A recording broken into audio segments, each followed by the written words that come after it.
the second session today, which is Building Brand-Supplier Relationships for Effective HRDD. Hosting this session is Sanne Boykers, HRDD System Project Manager at Fairware, and she will be joined by two expert contributors, Romain Ulbrecht from Retraced and Joy Rotterdink from Suit-Supply. I'll now hand over to Sanne to kick off the session after this short video.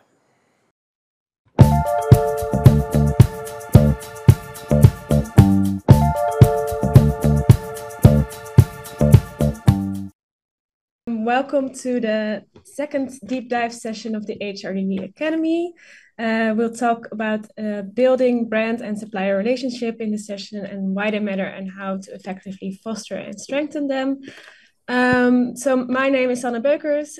I will host a session from Fairware, and I'm here with two of my contributors, Roman from Retraced and Joy Rotterdink, who is the head of corporate responsibility at Suit-Supply. I'll first give you a little bit of introduction on the topic and the perspective of Fairware on this, and then I'll talk to Joy and Roman, and they will give their practical and expert opinions on this topic. And then we also have at the end 5 or 10 minutes to answer some audience questions. So you can already go to Slido. It's the same link as the whole day and the same codes, and you can put in already your questions on the topic, and we can have some time to answer them. All right. Brand and supplier relationships. So as we all know, power imbalances are currently inherent to the garment supply chain. As a result, we have seen that responsibility for improving working conditions has been pushed down the chain. This is why at Fairware we advocate for equitable long-term partnerships between brand and supplier that are founded on shared responsibilities. We think it is very important that brands and suppliers collaborate in order to create an environment to work on impactful HRDD. And some of the most effective tools to address this power imbalances and foster this relationship we've seen are good purchasing practice, as was talked about in the last deep dive session, responsible contracting and sourcing dialogue, ensuring full transparency throughout the supply chain, creating feedback loops that actively involve suppliers in decision-making processes, and advocating and complying with legislation. And all these topics we'll talk about during the deep dive sessions today, but they're also very much included in the HRD Academy, and I will come back to that later. However, recognizing the challenges that many of companies face, we invited two expert contributors today. Retraced, they are a sustainable platform, traceability and sustainability platform, facilitating real-time collaboration between brands and suppliers. And Suit-Supply, who is a long-term leader brand from Fairware, and they can show us the advanced practices in implementing HRDD. All right, I'll ask my first question to Roman from Retraced. In your experience at Retraced, what are the most common challenges your customers face when working with their suppliers, especially in fostering transparency and working on this shared responsibility to implement HRDD? Hi, Sanne. Thank you so much for having us. I'm happy to discuss the topic today. I think Retraced, the fact that we built a platform to uplift how brands and suppliers are working together on sustainability-related topics, we help them work on the challenges of really understanding who is part of their network, specifically when brands are working with vendors. They might not even sometimes know where manufacturing is happening. So the first instance where we help is exploring really who is part of their network. And once we have done this, it's about understanding how are certain conditions at suppliers, and here collecting all relevant data coming from audits, coming from simple data points which are connected, to really understand how is the situation at suppliers, so that then afterwards these can be analyzed, and then these can be further worked on together in a manner that it's transparent for both parties. So I talk now a lot about the transparency for brands, but it's also a lot for the transparency of suppliers, and that they can work on their topics collaboratively, also multi-brand wise, because they are receiving, of course, also requests from different brands on the same topics. So for us, it's a lot about creating transparency for brand on all their network, how is the current state, and also for suppliers on how is their state and how a multitude of brands can or what are they working on is helping on multitude of their clients. So overall, it's as said, creating transparency for them, for the brands and the suppliers in a collaborative manner, in order to collect data fast, analyze the data fast, so that we can again have time to work on the human rights due diligence, which shouldn't be about just data collecting, but on actually working on site, working on the real topics to improve social standards on site. Yes, thanks. Jo, you touched a bit on this already. So what do you see as the role of digitalization in improving this brand and supplier relationship? So I think digitization brings much more transparency, as mentioned, for both parties. It helps to structure the work. It helps to prioritize. So there are a lot of topics which can be worked on. And if someone can have a location where these can be, analyzed, prioritized, we can really see where we can have the biggest impact. Where can we, if we put certain resources in, if we invest together, what can be the output of it? How can we have the biggest uplift in human rights standards within the network? And I think here digitization plays a huge role because the foundation is data. And based on this data, we can take action. And collecting data fast, so not always running behind, let's say, on how a certain status quo is, because if we look at an audit, it is at a certain point in time, and there will be a next audit coming, and here the data needs to be harmonized and kind of constantly flowing with the parties in their developments. And of course, here having a good overview about what is the most imminent topic to work on, what is what are the projects two parties are working on together, and once something is closed, is a certain status uplifted or not? And so I would say that digitalization brings this transparency for both parties needed so that they can really concentrate on where they can have the biggest impact. And I think this is kind of the foundation for having, not the foundation, because I think the foundation is the work someone is putting in to really change something, but it's a really nice tool that helps to bring this more clarity for brands and suppliers in their work together. And I think this is the biggest change where digitalization plays in. Yeah, thanks. Yes, I think so. With the new HRDD, new legislation, you need there's a lot more for brands to collect, right? So there's a lot more information that they need in order to do impact for HRDD. So there needs to be these processes to collect the right data on your risk and then also know what to do with it once you get that data. For Joy, as a long-term FAIRWARE member and now working also with Retaste, what are specific steps that you have taken to strengthen the supplier relationship and work on HRDD? Yes, hi, I hope you guys will hear me while I'm in the train. So in case I break down, I'll turn off my camera. So with regards to this topic, I feel that the basis of doing HRDD or doing anything in business with regards to social and environmental sustainability is being able to build trust and being able to live with your suppliers and to make sure that everyone that you work with fully understand what is necessary, why it's necessary, and also why it's good for them in relation to why it's good for us as a brand.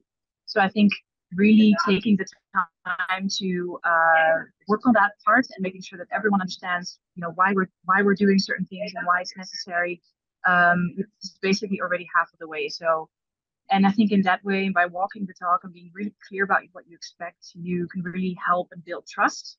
And what's really important there as well is that it's not just, sustainability people or sustainability, talking about one thing and then production or, finance teams doing a completely different thing. So it's really aligned that everyone internally in the business really understands like how HRDD falls together with their role as well and how they communicate with suppliers, what we expect and what is necessary. And to make sure that that is fully aligned, that it's basically one voice towards the supplier. And I think in addition to that, really offering support as well, because suppliers will not always fully understand what is at stake and what is necessary. and or are don't understand why, we've done an audit, so we've done everything you've asked, and what is all of this?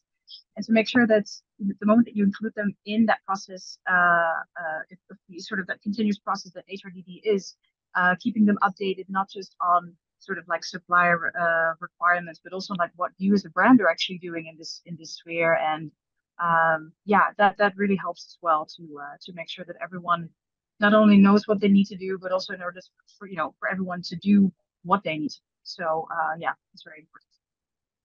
Yes, thanks. So I hear that you stress the importance of really knowing what HRDD is and having everybody at the same understanding. And do you have any advice on how brands who are just starting a human rights due diligence journey, how to get to this basic understanding of HRDD? So throughout your company, but also for your suppliers, and how you ensure that when you collaborate, you both understand what you're talking about, basically. Yeah, so I think focus on building trust by walking the talk. So it's not just you forcing requirements down the chain.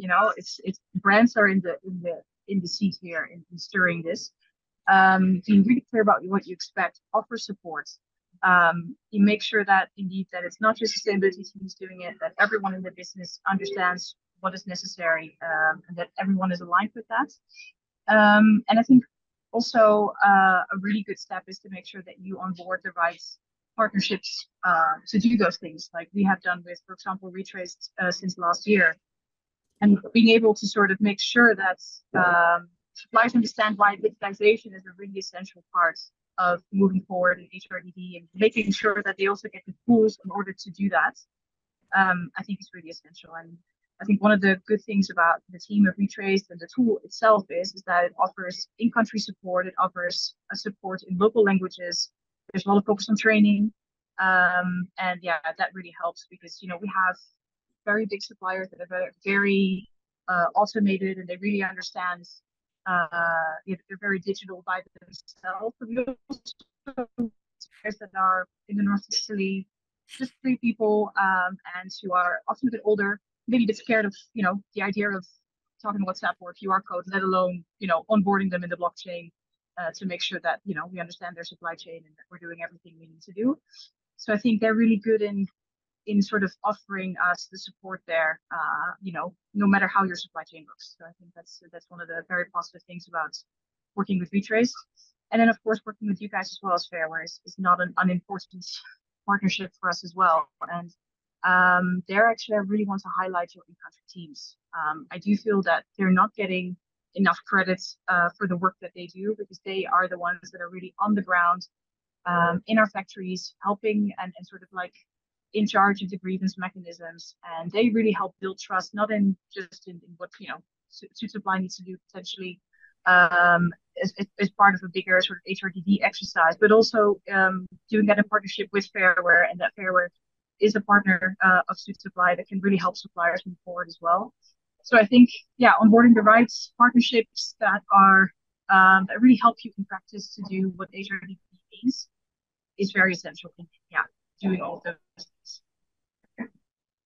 Yes, thanks, Joy. And I think that's a really good example of how we as Fairware and with the HRD Academy want to add on to what brands already are working on. So we want to provide this knowledge that Fairware has on how to work on HRD, how to build on brand and supplier relationship, and then you can use this knowledge well in your daily life while working with, for instance, Retraced or with your local teams.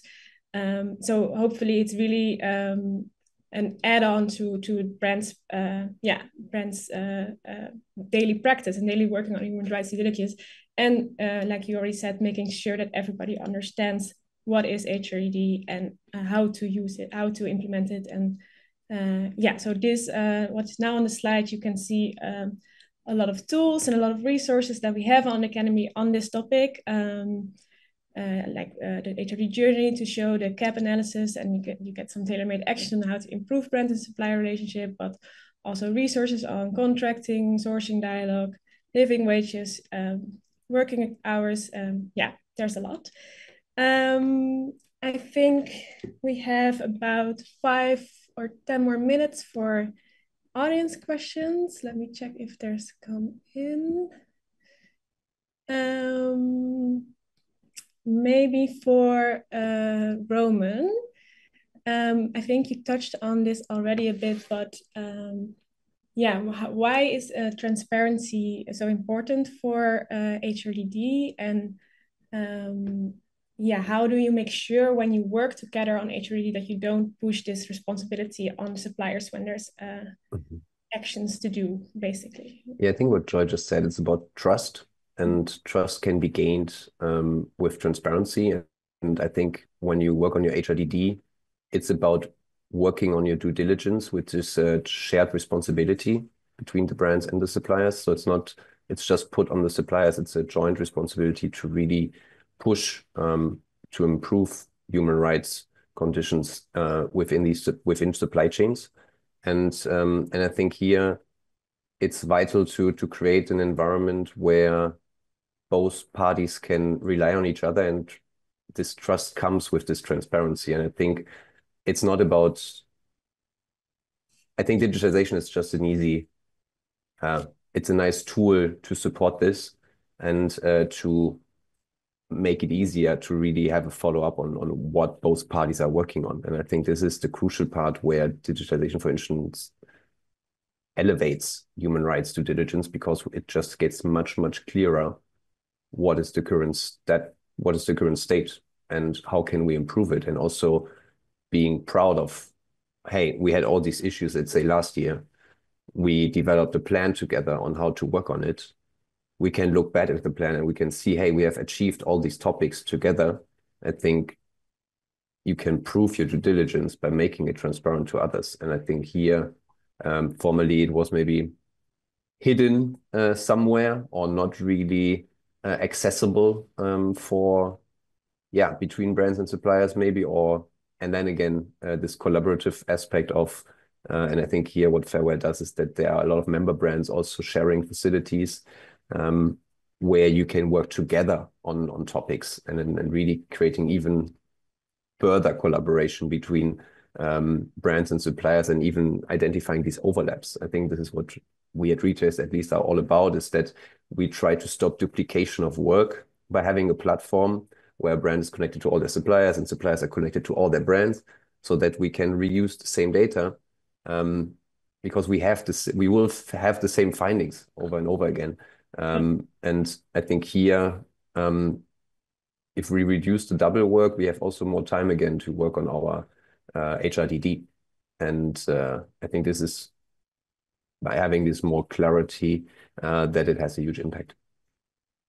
Great, thanks. And I think I didn't even mention it, but Retraced and Fairware are currently aiming to work together specifically on this topic on brands and supplier relationships, and how to minimize, make sure that the work that brands can really focus on their impactful HRD work and not having it double. So how do you see how organizations like Retraced and initiatives like the HRD Academy can strengthen each other? Is a question. I think the HRDD Academy builds the foundation for someone to get started. And I think Retrace is also about getting started. It's not just because these are both two tools, different tools to some extent, in which knowledge can be acquired to work on HRDD. And I think it's a big stepping stone if someone says, okay, I'm joining the HRDD Academy, I want to learn more, I want to know what I need to do.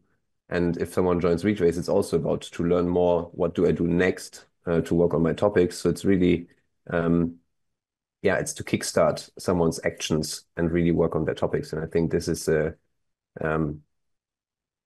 great match for someone who needs, not just wants to, but also nowadays needs to get started with all the legislations coming.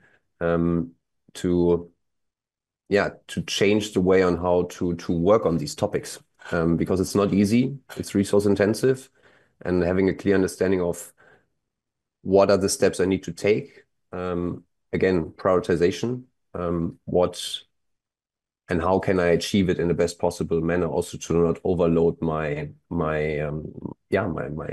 business partners, in this case the suppliers.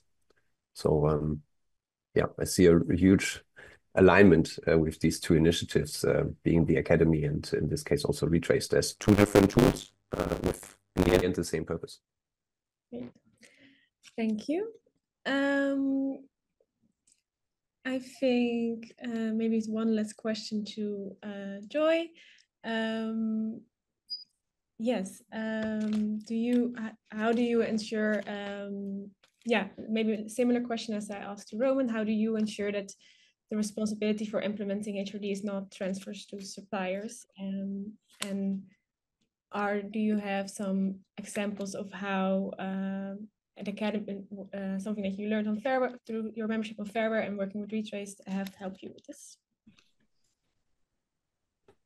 I think in general, it's really important. I think the whole sort of changing landscape when it comes to like just alone the legal requirements can be quite overwhelming for brands, specifically brands that might have done certain elements but not the whole sort of like HRDD cycle.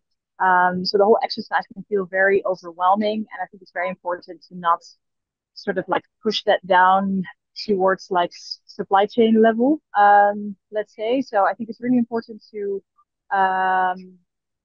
start, get organized, make an overview, and use a sort of step-by-step approach to take suppliers with you, and also for them to, first of all, to understand, but also for them to be able to start getting organized themselves. Retrace can be a really valuable tool indeed to help lay that foundation and the groundwork for that. But a lot of it is also making sure that you, on one hand, get organized, but also that you don't dehumanize that HRDD approach in order to get organized. So with that, I mean is data is incredibly valuable and it's necessary for all our reporting and all our other stuff that we need to do as brands. But in order to do proper HRDD, it's really important to keep a human approach, to check in with your suppliers, to give space for suppliers to figure things out, also to fail at times, and just to really make sure that what you're building will potentially take some years to do that fully and properly. So to make sure that that's happening in collaboration with suppliers and is not like an unfair burden either. So I think, just making sure that you check in, keeping that personal approach as much as you can. And on the other hand, using data is very important, but it is a foundation. It's the foundation layer for the actual HRDD work. All right. Thank you both so much. I think we really got some good practical examples of how to work on this brand and supplier relationship, how to use data effectively, but also ensure that you have the same, all have the same understanding of HRD, and how to then really in your day-to-day work life as a brand work on human rights due diligence. I think this was our second deep dive session. Thank you all for joining, and if you have any questions, please reach out to Academy or visit our website, and then I'll give it back to our moderator.